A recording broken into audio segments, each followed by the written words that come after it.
Okay, hey YouTube, I'm Keyboarder from Rubik'sCube, and we're going to have a video contest to see how many views we can get of this solving of a Rubik's Cube. Okay, it's a video between me and Nave.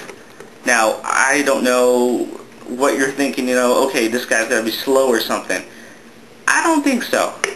Okay, so I have my Rubik's Cube mixed up and everything. I promise you, I did not look at it before this video started. So, I'm going to start this.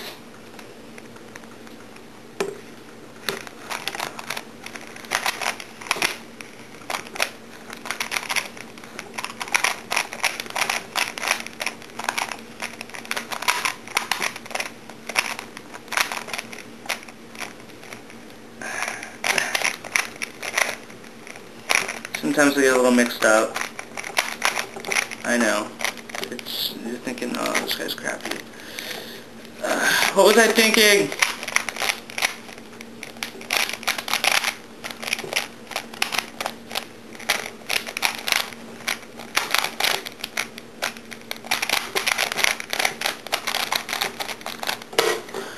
Well, sorry for the slow solve, but watch Rubik's Dudes.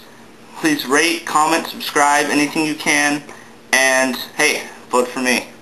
I bet you I could beat Evan any day. See ya!